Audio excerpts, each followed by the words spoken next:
My name is Eleanor Brooks, and I'm 67 years old. The quietest day of my life was the day we buried my husband. It was March, and Maple Harbor was still carrying winter in its bones, the kind of damp cold that settles in your hands and makes the hymnal feel like glass. Folks brought covered dishes and condolences, and I remember thinking, grief has a smell. Lily's coffee, and the starch of black suit jackets that haven't seen daylight in years. Calvin Brooks was the kind of man who saved string and ironed his own handkerchiefs.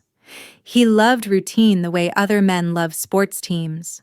Every Friday night he carried home the same bakery box with 2 apple turnovers and a rye loaf, and he'd hold the door with that little flourish that said, "You, first, Ellie." If you had asked me 5 years ago to define the word reliable, I would have pointed to his lunch pail on the counter. He'd been a small engine mechanic all his life. In Maple Harbor, if your mower coughed or your generator sulked before a storm, you called Calvin. He had that steady way with machines and people, both no fuss, just solutions, and a towel over his shoulder. We'd built a modest life, a clapboard house with blue shutters, a vegetable patch, and a porch swing that knows the rhythm of 4 decades of evenings. He had a sister, Lorna, whose voice could chill soup, and a son from his first marriage, Nathan, who lived 2 hours away and came up twice a year with his chin up and his eyes elsewhere. They tolerated me well enough. I married Calvin when Nathan was 16 and already in a hurry to be 30. Family is a quilt, someone told me once. Some squares are warm, some are decorative, and some you only keep because they belong to your grandmother. I kept trying to sew us together. The accident, they told me at the hospital, was quick. A freak thing with a solvent, a machine, and one unlucky spark. They used words that dissolved in my ears like sugar in hot tea. All I could think was, did he suffer? And then I was drowning in forms arrangements, chapel times, and the humid quiet of a funeral home that smelled like wax and lemon polish. I chose a simple service because Calvin liked simple things. Lorna insisted we not make a fuss. Calvin hated attention, she said, and stared at the flowers like they'd offended her.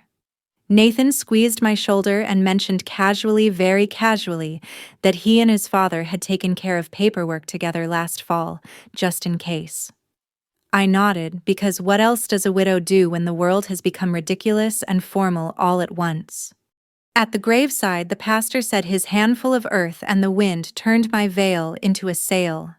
The ground made that muffled sound that soil makes when it accepts a weight it can't refuse. I have learned that people say the same 5 things at funerals, rearranged like refrigerator magnets. He's at peace now. He's in a better place. If you need anything. He wouldn't have wanted a fuss. You're so strong. As if strength is a choice you make when your hands are empty. It was there at the newly turned plot with the temporary plastic marker that my old phone purred in my coat pocket. I would have ignored it if it hadn't been so persistent, 3 short vibrations like a bird at a window. I stepped back from the cluster of black coats and pitying eyes.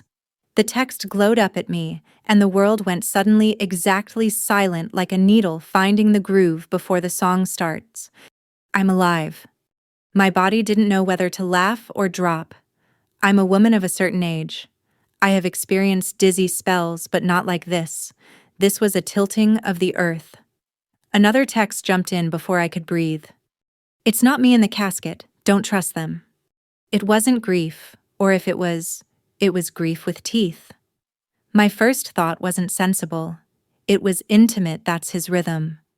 Calvin texted the way he talked, short lines, practical, no emojis, like instructions on a paper bag.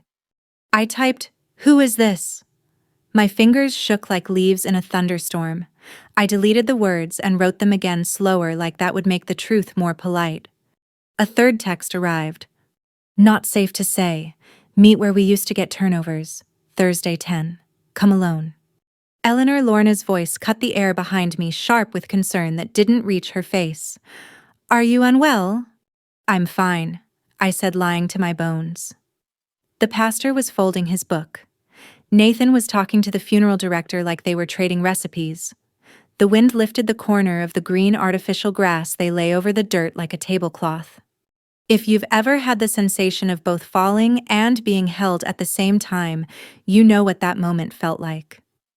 The quietest day of my life had just become the loudest. I slipped my phone back into my pocket and let the wind breathe on my face. I have learned something about love and time. The more years you have together, the more your cells carry a person's signature. Calvin was in the way the cupboards closed and the way I counted stairs and the rhythm of the porch swing. A text is just a text, anybody can send one, but when you've been married long enough, you know a man's voice even when it travels through a wire. I didn't sleep much that week. Grief and suspicion are bad roommates, they argue in your head until the birds start. I decided I would go to the bakery. And I decided I would go alone. Calvin and I were not a dramatic couple. We didn't have the kind of arguments that end with slamming doors. We built a life like you build a sandwich, one slice at a time, nothing fancy but satisfying and yours. So it's almost embarrassing to admit I'd noticed cracks and smoothed my thumb over them like air bubbles under wallpaper. There'd been small oddities that I treated like lint on a sweater. Once, about 6 months before the funeral, I found a policy brochure for an insurance plan tucked under the coffee maker, with a yellow sticky note in Calvin's blocky hand. Ask L. I remember frowning. Calvin didn't ask Lorna about our household. He asked me, or he asked nobody, and Googled quietly in the den. When I showed him the brochure that night, he said, "Oh, that." Lorna said a buddy of hers has better rates for men our age. Nothing urgent, and he kissed my temple in that way that said, "Let's have stew and not worry about it." Then there was the small engine shop. He started keeping odd hours coming home with that particular tiredness. I couldn't name a tiredness not of work, but of holding your jaw a certain way all day. I asked if business was slow. He said it was seasonal.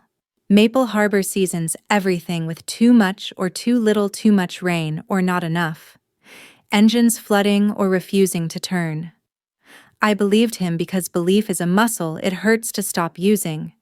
Lorna, who never liked the porch swing because it made her hair misbehave, started dropping by with that flurry of a person who loves to help you in ways you didn't ask for. I brought paperwork, she'd say, fanning manila folders like playing cards. You know how men can be with details. As if we weren't speaking about her brother who ironed socks for fun. And Nathan called more often, but not to talk about movies or weather. He called with a tone I know from telemarketers, the one that comes dressed as concern and carries a clipboard. You two should think about downsizing, he'd say. That roof's a money pit. Dad shouldn't be crawling under machines at his age. I can connect you with a guy who handles trusts. He said trusts like a person says antibiotics, a cure for the clumsy, ordinary disease of being old and unwealthy. Once Calvin forgot our Friday turnovers. I teased him, of course, threatened to call the mayor and report him for un-Maple Harbor conduct. He laughed, but it was delayed like the joke had to travel further to reach him. "I'll make it up to you," he said, and he did, in that he came home with tulips from the grocery store and an apology like a folded napkin placed carefully on the table. Tulips in March never live long. They are all neck and hope.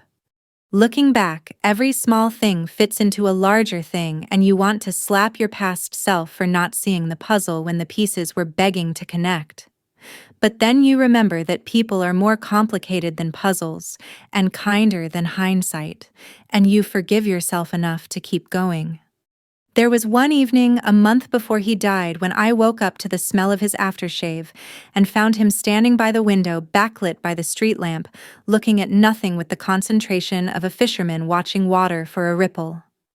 "Can't sleep?" I asked, because that's what you ask when you want to say, "I see you floating and I don't know how to throw a rope."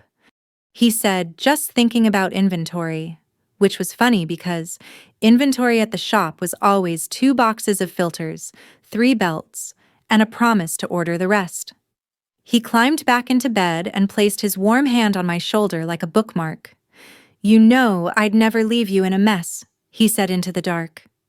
Calvin, I said, you're not a man who leaves. He made that soft sound people make when a baby is sleeping in the next room. No, he said. I'm not. I folded that conversation like a grocery receipt and left it in a mental drawer. If you open your drawers too often, people think you don't trust the house. Grief isn't a straight line. It's a circle made of chores. 5 years is a strange number. It's long enough for casseroles to become recipes you can make without crying, and short enough that sometimes you set an extra fork without thinking. I had become good at living around the Calvin-shaped space. I made jam. I learned finally how to say no to Lorna without apologizing for 2 verbs. I saw Nathan at Christmas and Easter and let him talk about interest rates the way my neighbor talks about weather patterns. I did not expect anything else dramatic to happen to me. Then came the day in June when Maple Harbor was all light and gulls shore air like a good sermon, brisk and clarifying. I took my grocery list and the long way home, because the long way has the ocean on its right side and the left side full of summer people wearing the time like a loose shirt. There's a turnout before the bridge where cars pose for postcards. People park to admire the water, to argue, to kiss, to adjust someone's small shoe. I wasn't going to stop. I only slowed to navigate a bicycle and a dog with opinions. That's when the sedan pulled in front of me, sleek silver, the kind of car that doesn't have a sensible nickname like the Ford. It had the sort of paint that doesn't just reflect it edits. I saw him in the way an old dog hears its name in a crowd. The angle of the neck, the hairline shaped like a question, the hand that made a square in the air when he gave directions, Calvin. He got out of the passenger seat laughing at some small joke, and the woman who drove reached across to pinch his cheek the way I used to when he came home smug with a well-behaved motor. A boy in the back seat popped his head up and shouted "Dad" with that bright, unprogrammed joy that belongs to children and their holidays. I stopped. The car behind me didn't appreciate that. He honked a reminder that reality prefers movement. I should have pulled over and let my heart catch up with my eyes. Instead, I coasted past like a ghost in my own life, grabbing what details I could, like a purse falling apart. The plate number sounded like M42K, something the boys cowlick. The woman's ring too big to be practical, the scarf on Calvin's lap. The scarf. My scarf. Navy with a ladder of white stitches I'd made on a bus 30 years ago. You can't get memory wrong when it's something your hands built. People will tell you that when a person you loved and buried walks into sunlight in front of you, you will think of miracles or madness. I thought of inventory, license plate, color, time, landmark. I wanted to be useful to my future self. They pulled back into traffic. I pulled into the turnout and turned off the engine because the key was shaking and making gravity unpredictable. I put my head on the steering wheel and thought either the worst thing is true or the worst thing is a lie. I had the old text still, those 3 little bombshells from 5 years ago. I had never deleted them the way mourners tuck a voicemail into their pocket like a keepsake. My fingers found the thread half by muscle and half by prayer. The number was still there, a sequence I had avoided like a superstition. "I saw you," I typed. The typing dots came like a weather report. Then, 8 p.m. Harbor Pier, Bench 3, come alone. The world got quiet again. I could hear the gulls like they were inside my car. Somewhere a tourist laughed. Somewhere a baby complained about a hat. I drove home the short way because I didn't trust myself with the long one. I sat at my kitchen table with my hands flat like I was trying to convince a Ouija board to behave. I counted the tiles. I listened to my old clock scold the afternoon into behaving like hours. Then I did what older women everywhere do when something outrageous happens. I made coffee. At 7:40 I left the house. I wore the jacket I wear when I want the world to think I know where I'm going. The pier at dusk is full of honest noises, ropes knocking the sides of boats, a bucket clapping down distant kids convinced the ocean is listening, Bench 3 is the one by the lamppost, the one with the plaque for a couple who dance there every fall. He was there at 7:58. People who believe in ghost stories say the dead are quiet when they walk. He was not quiet. His shoes told the boards he was coming. He wore a cap pulled low that wanted me to think it was a disguise, but a woman married 4 decades doesn't get deceived by a cap. "Ellie," he said. The ocean moved and a loony little bell on a boat clanged, and somewhere a man cursed warmly. I sat down hard. "Calvin," I said, "you're supposed to be dead." "I know," he said, and the words were so ordinary that large parts of my brain went on strike. "I'm sorry. I'm so sorry. I never meant." "Who is the woman?" I said in a voice I did not know I owned, "and who is the child who calls you Dad?" He put his hands on his knees, that old posture he used when he was about to confess to breaking the broom. "Her name is Paula," he said. "The boy is Mikey. He's not mine by blood, Ellie." His voice went small. "None of this is what I wanted. I have discovered that betrayal has a smell when it shows itself: salt, old wood, and hot metal." "Then what did you want, Calvin? A funeral as a costume change. A new life, where no one knows you, fold your socks like origami." He flinched at the funeral and looked over his shoulder like a man expecting a lighthouse to scold him. "It wasn't supposed to go like this. We had a plan that wouldn't hurt you. We messed up. I messed up." "We," I said. The pronoun is a loaded gun. "Who is we, Calvin?" He swallowed. The lamppost hummed. I could smell diesel and cinnamon from the sugar shack on Dock 4. "Lorna," he said finally, "and Nathan. There is a place in the middle of your chest that hosts a very old bird." Mine woke up and lifted its head. "Your sister and your son," I said, careful with each syllable like they might bite. "And you." He nodded.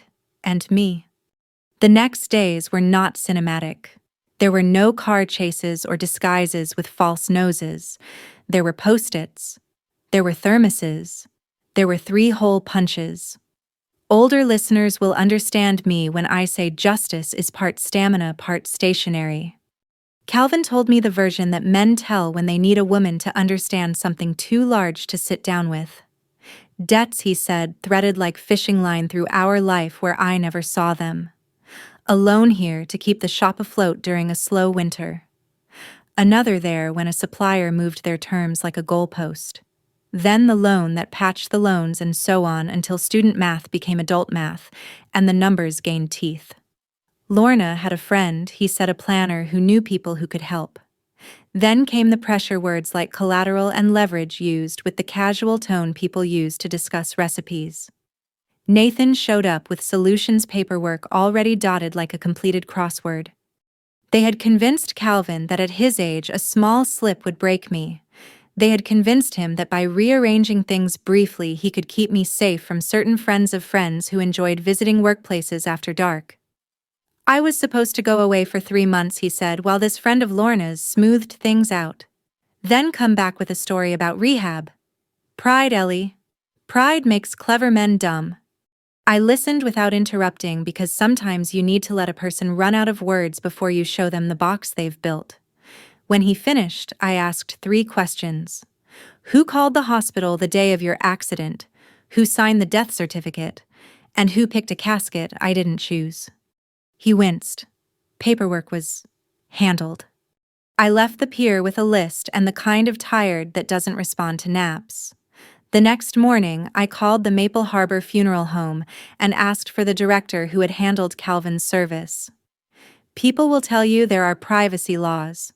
People will also tell you that a widow of 40 years who brings a tin of lemon bars gets more done in 10 minutes than a lawyer with a fountain pen. He pulled the file. I watched his eyes do that thing where they move left for memory and right for policy. "Mrs. Brooks," he said, and then stopped. "Eleanor, the paperwork on your husband's case is unusual." "Show me the unusual," I said, and slid the lemon bars to his side like we were bartering in an old-timey novel. There were timestamps that didn't match. A viewing authorization signed by next of kin Lorna at a time when I was home making lists because the hospital had told me to wait for a call. A certificate request filed with a county office an hour before I was informed of Calvin's passing. A casket selection form with a signature that looked like mine, but I don't dot my I's like a little melon, and I never have. I thanked him, took photocopies, and walked to my car, with my heart having a meeting about quitting. In the parking lot, I spotted the kind of sedan men buy when they want the world to know they read the business section. Lorna's. She was early for her appointment, so I had time to decide whether to hide or wave. I waved. Older women waving at sisters-in-law can unbalance empires. "Eleanor," she said, lips pursed into a hymn. "How are you holding up?" "I'm busy," I said, because sometimes the truth is an umbrella. Paperwork keeps me walking. She smiled that smile that doesn't involve her eyes. "Grief makes people do funny things," she said. "We mustn't tire ourselves chasing ghosts." "Ghosts," I repeated, and my voice made a small theater of the word. I prefer facts. That afternoon, I visited First Harbor Bank and asked to see Marla, who'd been at her window long enough to remember when Nathan had freckles.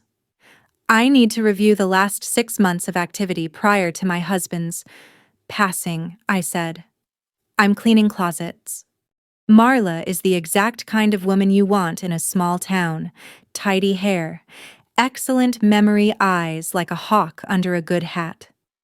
She showed me what she could and tilted her head at what she couldn't, but there were patterns visible even in the polite fog of privacy rules. Transfers into an account with numbers that with one squint looked like a cousin to ours. Cash withdrawals, unusual for Calvin. Wire fees. "Do you recall who came in for these?" I asked, keeping my voice in its cardigan. "Policies," she said, "which is small town for be careful. But I can say that I've seen your sister-in-law here more in that period than I did in the 5 years prior." Her mouth made a soft, disapproving line. She prefers cashier's checks. I left with dates and amounts written as groceries on my notepad because a woman's notebook gets read by the wrong eyes at least once in a life. On my way home, I stopped at Mrs. Adler's house. She is the sort of neighbor who knows when your mailman has a new hat. "Doorbell camera," I said as casually as a woman can when her world is on fire. "Did you catch anything odd the week, Calvin?" She did. Of course she did. Mrs. Adler's doorbell is more observant than some ushers. She scrolled and tutted and clucked, and then said, "Here," and froze the frame. The late night of the accident, a car idled at our curb. Lorna's. She and Nathan carried a box between them like altar boys. They wore the expressions of people who enjoy being brave after midnight. I took a copy on a thumb drive and felt like a spy in my own cul-de-sac. That night, I printed what I had and made piles on the dining table labeled "Bank Funeral Doorbell" and text. Before bed, I wrote one more label on a whim: Ruth.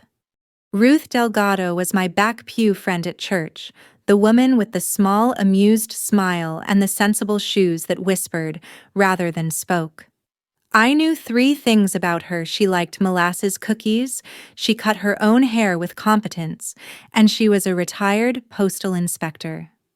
People think the post office is about stamps and patience. It is also about patterns, forgeries, and the way crooks think they're clever is invisible.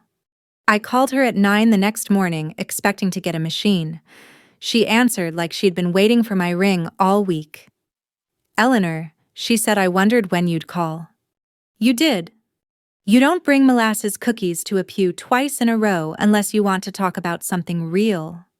We met at the Sea Glass Diner where the coffee is sturdy and the pie slices are confident. Ruth listened like a quilt as she took my pieces and made something warmer of them. 2 questions, she said when I'd finished unspooling. 1. Do you want a criminal case or a family reckoning? They are not always the same. 2. Can you stand to know everything? "Criminal," I said, surprising myself with how quickly the word came. "And yes, because if I don't know, I will dream it wrong." Ruth smiled with respect. "Then we make a map," she said. She took out a small notebook with a cover that declared, "Blessed" in gold letters, and made a network of lines that would have scared Lorna into joining a choir. "We'll need signatures, timestamps, and a reason for a jury to despise someone other than you. Other than me."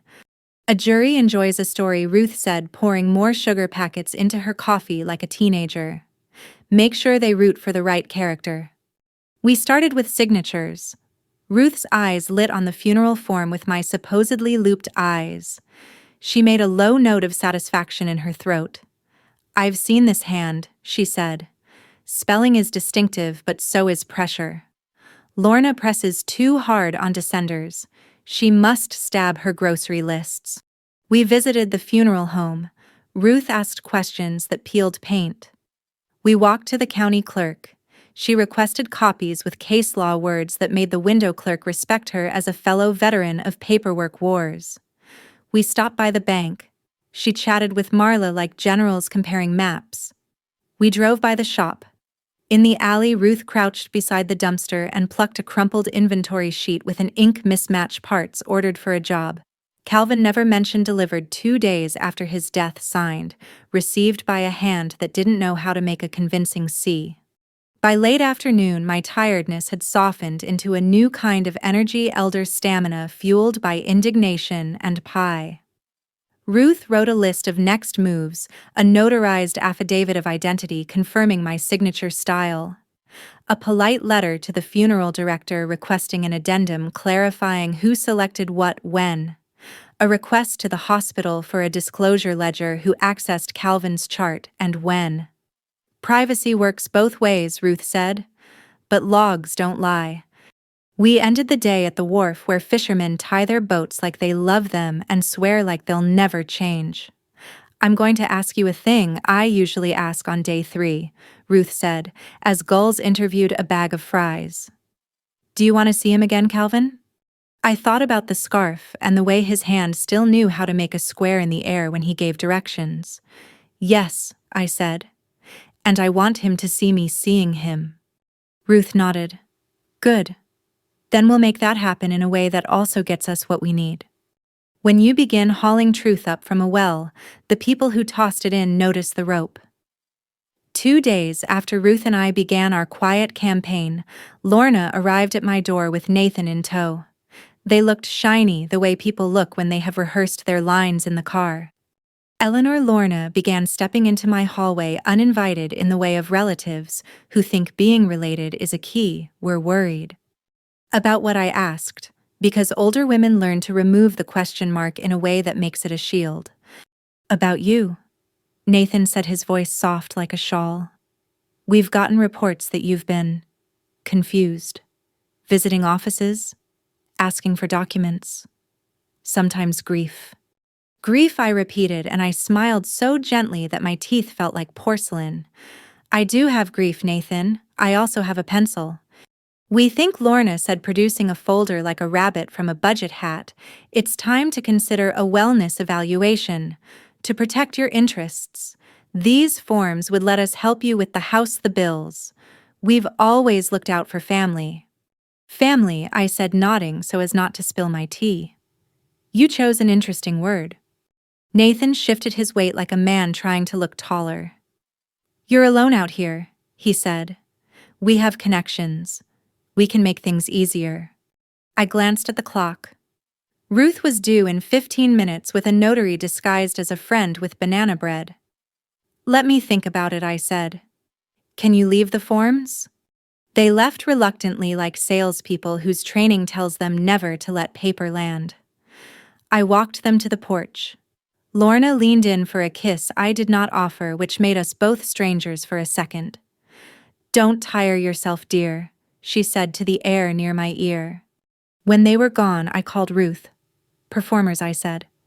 "We anticipated the matinee," she replied. "Are you ready for curtain?" We executed a small plan that would have delighted my high school drama teacher.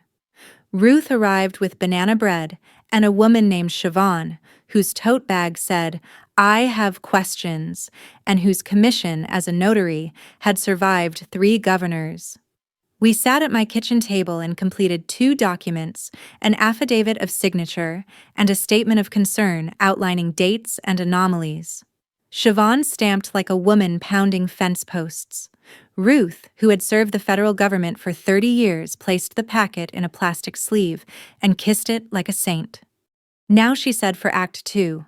You're going to call Lorna and invite her to coffee. You will invite Nathan too. You will mention casually that you've reconsidered the evaluation and want to talk it through. Public bright place. Somewhere with a camera and a time-stamped receipt. I like the church cafe, I said, because the cookies are made of butter and gossip and because the camera points without being rude.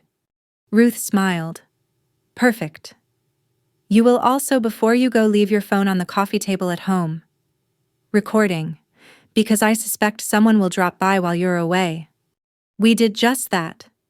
At St. Mark's Cafe, Lorna and Nathan arrived dressed like they were going to sponsor a highway.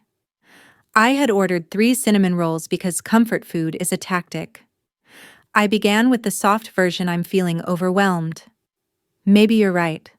But before we talk about evaluations, I need clarity on the insurance adjustments, the timeline, the calls to the funeral home. They stiffened in that twin way people with a shared plan do. Nathan smiled as if he were on a brochure. We'll handle details, he said. Why don't you sign this consent so we can collect what we need? What kind of consent? I asked. He slid a form toward me like a croupier. I pretended to read, sighed at the appropriate places like a tired aunt, and asked if we could sleep on it. The camera above the pastry case blinked red. The receipt printer chittered happily. Back home, Ruth used a device that looks like a thumb drive mated with a paperclip to pull the audio off my phone. 10 minutes after we had left for St. Mark's, someone had indeed opened my front door with the key under the frog planter. I know. We've all met the frog. Footsteps. The paper whisper of drawers opening and closing, the satisfying little sound a person makes when they find exactly what they were hoping to find. Insurance records, Ruth murmured, listening with the face of a conductor. They came for their own cover story. Did you leave the fake folder? Top drawer, I said, a decoy with recipes on top.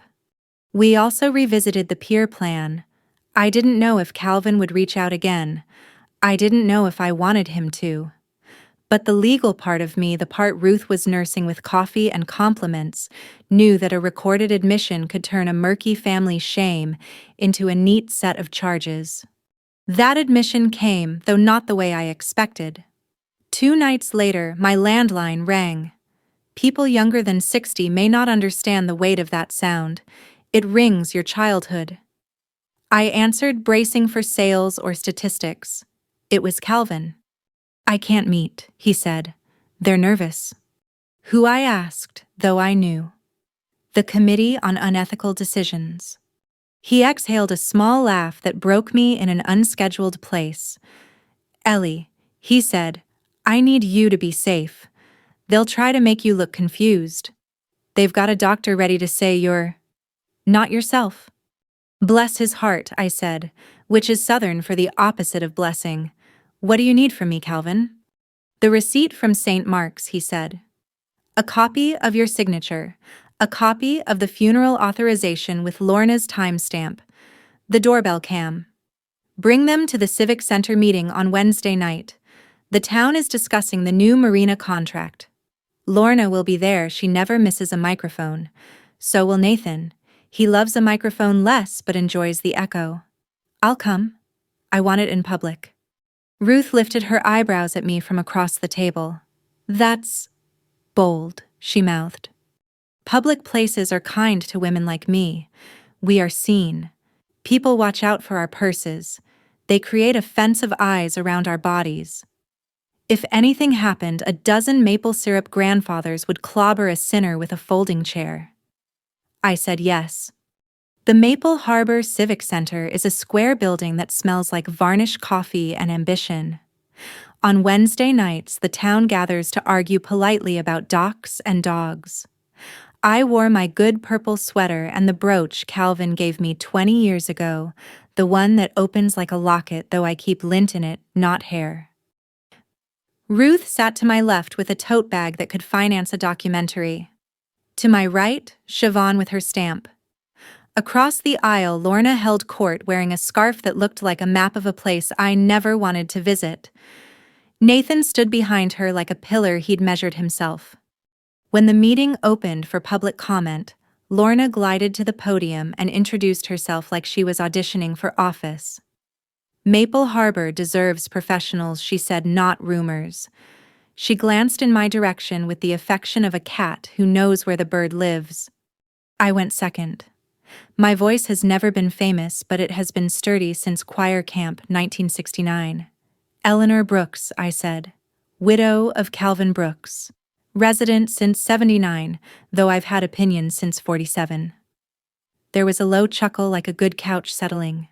I want to thank the town for its kindness these past years, and I want to say something I wish I didn't have to say.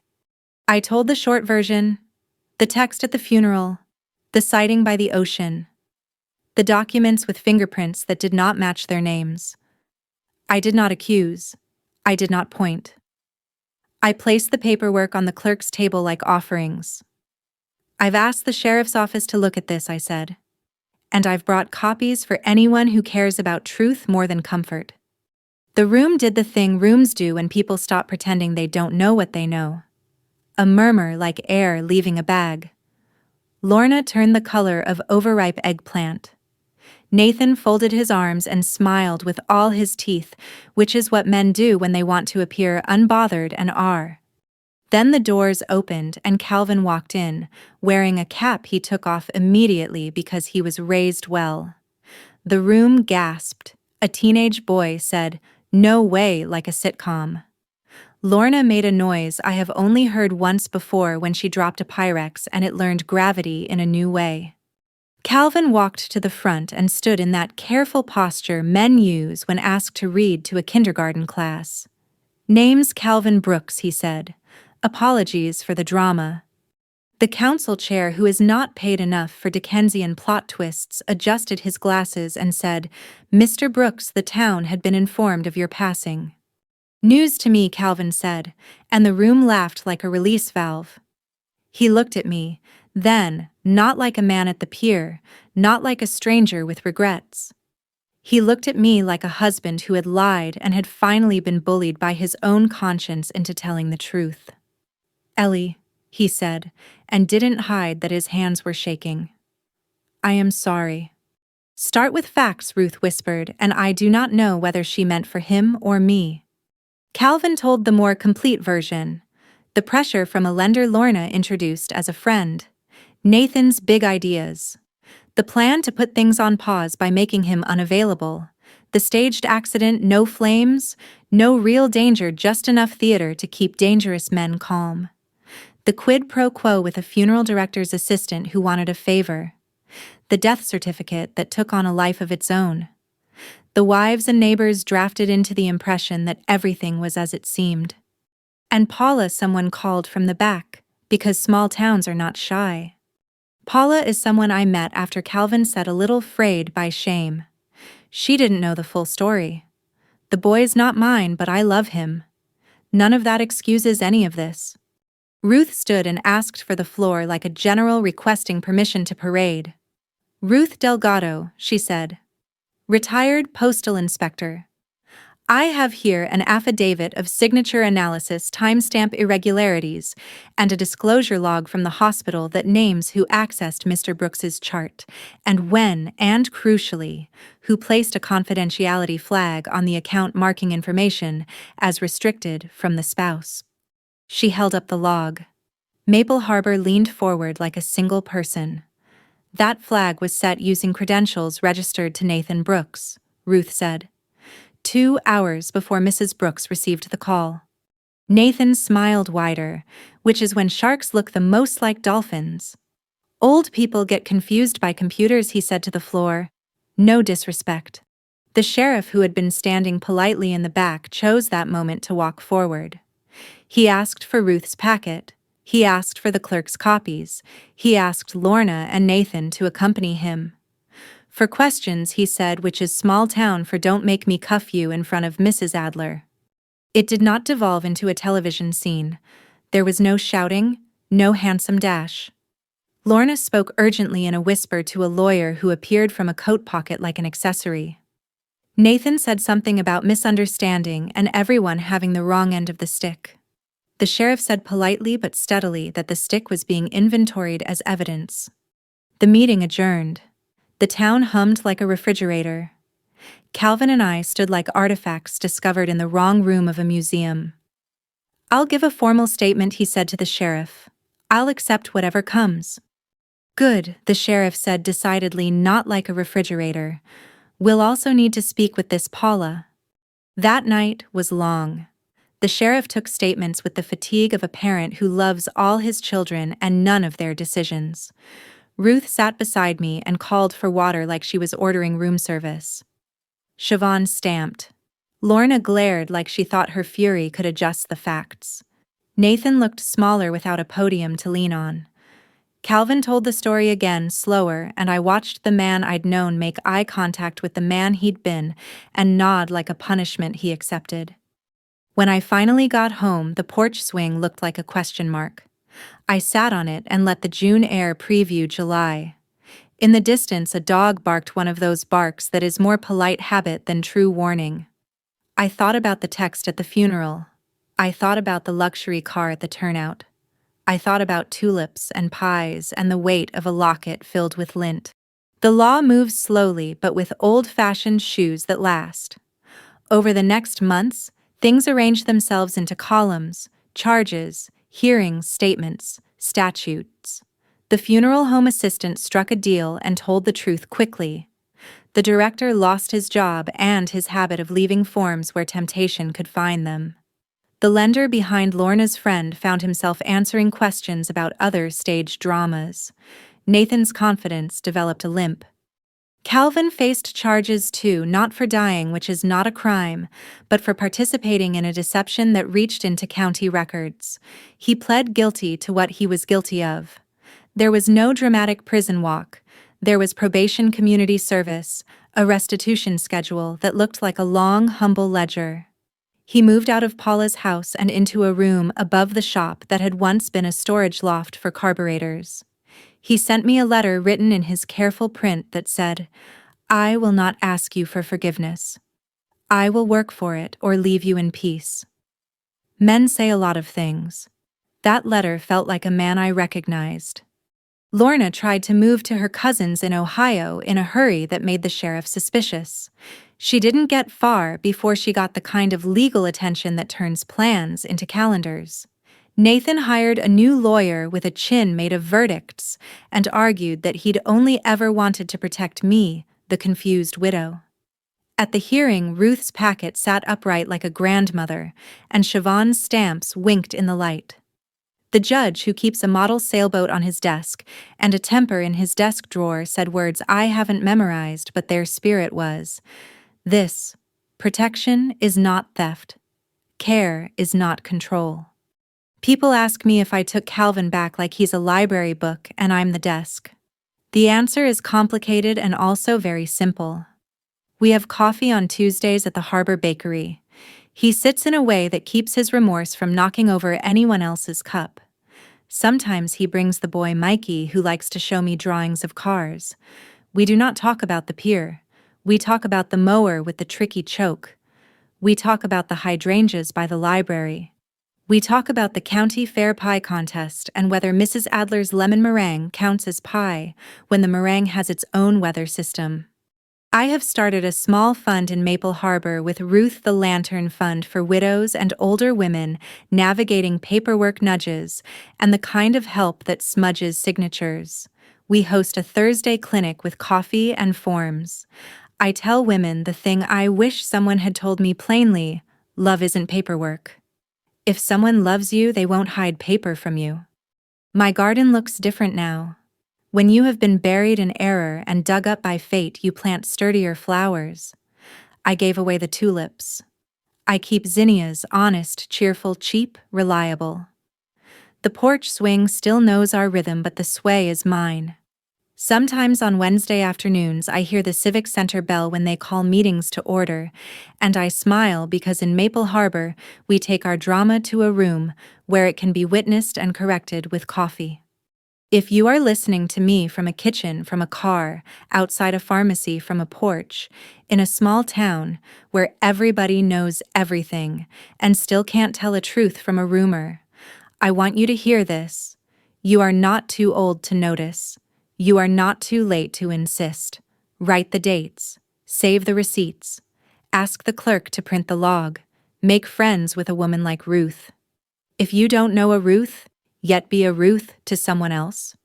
5 years ago at a funeral, my phone vibrated and the world became a different shape. Today, my phone buzzes with Ruth's silly memes about stamps, and the sheriff's boring updates about forms filed, and the bakery's announcement that the turnovers are back to the old recipe.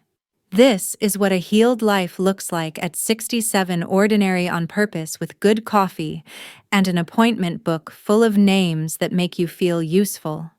As for Calvin, forgiveness is a garden that doesn't bloom in one season.